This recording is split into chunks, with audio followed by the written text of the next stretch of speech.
Namaste, Namaskaram, Vanakkam, Namo Namaha, Jai Ganesh. Visit our website at classicalyoga.org. Mindful of what? Taking advantage of the Hindus and the Buddhists. Unfortunately, the Asat Yoga movement is deeply embedded.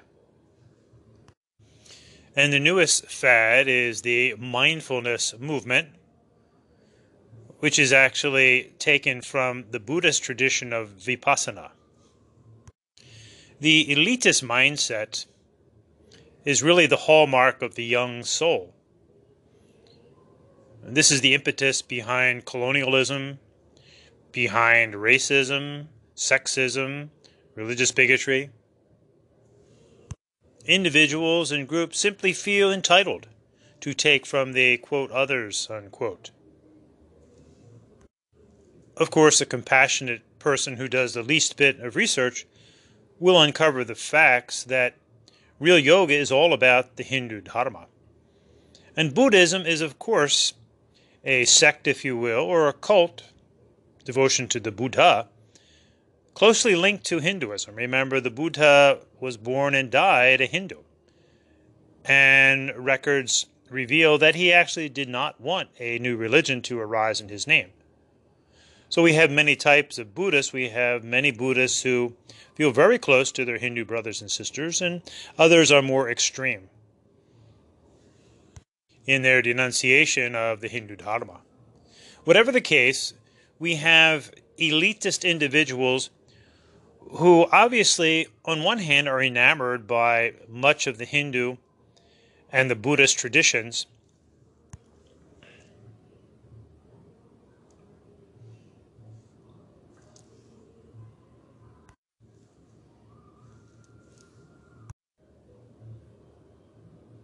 that basically anyone can become a quote-unquote expert in or certified, which means an authority, in just a few weeks of training. How insulting to dedicated Hindus and Buddhists who are fully committed to their religions, to their dharmas, and they spend decades and decades in service and study before they ever even attempt to teach. You can visit our other podcast for what is yoga, but essentially yoga is a Sanskrit Hindu word meaning yuj atman brahmancha, to yoke to one's soul and soul source, and the various real yogas are the means by which Hindus achieve this soul realization. Karma yoga, for example, bhakti yoga, raja yoga, jnana yoga, hatha yoga, to name a few. And just as most everything else in life, there is a progressive, step-by-step procedure in this study. Anyone who is claiming to be a so-called yoga teacher and they are not a Hindu should be avoided at all costs. And those who purport to be meditation teachers and they're not teaching within a specific religion, though they're actually taking, if you will, traditions that come from an already established religious tradition, chiefly Hinduism and Buddhism, be very wary of such individuals. When it comes to meditation, remember, is an English word and simply means to concentrate and to think, something obviously much needed. However, the implication is to concentrate on one's inner essence or their spirit, for example. However, meditation with this understanding, and actually contemplation is the better English word, it would be Raja Yoga in the Hindu Yoga Dharma, is actually not taught. It's actually the outcome of everything that has gone before. Raja Yoga meditation is often likened to the flowers of a tree. And sadly, there are imitation and fake flowers, but the flower is the result of everything that has gone before. So meditation is actually the outcome of living the Hindu or Buddhist religious spiritual lifestyle. Why is this so? Well, let's look at the foundation of meditation, or Raja Yoga. Now, can we agree that in the meditative state, there is an attempt to have a unified mind? Well, in order to do that, one must first and foremost be striving to live an ethical life. This is karma yoga. For living an ethical life naturally calms the mind. And the meditation state is a unified or oneness of mind, if you will. Can we agree that meditation is also a state of expanded or heightened awareness? Ethics, karma yoga, is the foundation because this safely expands one's awareness. Being ethical and selfless service, serving others, safely expands our awareness as we think more of others than our own self. If we agree that meditation is also a state of egolessness, or a controlled ego, living a life of ethics and selfless service, or karma yoga, gently softens the ego. Ethics are the foundation of all religions, and in Hinduism and its sister or brother religion, Buddhism, karma yoga is an essential foundation. All religions also incorporate devotions, which we call bhakti yoga. And in the meditative state, there is a concentration on, quote, things spiritual, unquote.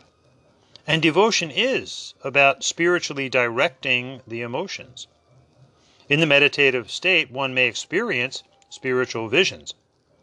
And devotion, or bhakti yoga, is about spiritual symbolism. In the meditative state, one enters perhaps into the spirit worlds, the inner realms. Devotion is about that. The Hindu puja, religious services in Buddhism, are entrance into the spirit realms. Now, in the Hindu Yoga Dharma, we also have Hatha Yoga, which are Hindu devotional postures, and it is important to strengthen the body, for in the meditative state, one will want to sit for extended periods of time, and this Hatha Yoga practice strengthens the body. The breath is controlled in the meditative state, and in Hatha Yoga one learns breath control. In the meditation state, there is a powerful energy sometimes released, and in taking care of the physical body, the nervous system is naturally strengthened. And meditation is directing the mind to a calm state. In the Yoga Sutras, Patanjali says, Chitta Vritta Nirodha. And having a fit physical body and being able to sit comfortably aids in calming the mind and the emotions. So what are the detriments of the so-called mindfulness teachers or meditation teachers who do not understand not only the recognition of what they're doing, in a sense taking from the Hindu and the Buddhist traditions, but the step-by-step process of an ethical foundation, karma yoga, a devotional foundation, bhakti yoga, and strengthening the physical body? Well, without preparing the physical body for sitting long periods of time, this will have an obvious detrimental effect on the muscles and the joints. Any increase in energy during a meditation may have a detrimental effect on the nervous system, and this has been proved out. And an increase in energy one gains in the meditative state, if one does not have an ethical foundation, will be misused, which is precisely what we see in today's spurious yoga teachers and mindfulness teachers. On the mental and emotional plane, if the mind is racing due to unethical conduct, which is very interesting from some of the comments we get when we simply state that real yoga is Hinduism and the mindfulness comes from the vipassana of Buddhism. The mind is racing due to unethical conduct. Their attempts at meditation will be unsuccessful, causing feelings of guilt, anxiety, and ultimately a sense of failure. If the mind is temporarily quieted through some type of technique alone, subconscious thoughts may begin to flood the mind with the resultant feelings of confusion, guilt, and failure. To make the mind passive, not a good thing. one may leave oneself open to the intrusion of negative astral forces. If the ego is not softened, prior to the meditative state, one may become a, quote, spiritual egotist, end quote, i.e. modern yoga, modern mindfulness teachers. It's all about picture, personality, and price tag, which is antithetical to what truly is yoga and mindfulness. Real yoga, Hindu Dharma, mindfulness, Buddhism, is about people practicing principles, not the latest technique or latest studio or latest type of yoga with its picture, personality, and price tag. In summary, like most endeavors in life, the way to be successful is to progressively build on a solid foundation. Meditation, Raja Yoga, mindfulness, true mindfulness, is the successful result of a solid religious spiritual foundation, choosing one of the great religions of the world. These religions are defined by their ethics and their devotions. When meditation, so-called, is divorced from religion, it becomes meaningless, actually. It really becomes more about the teacher, the personality.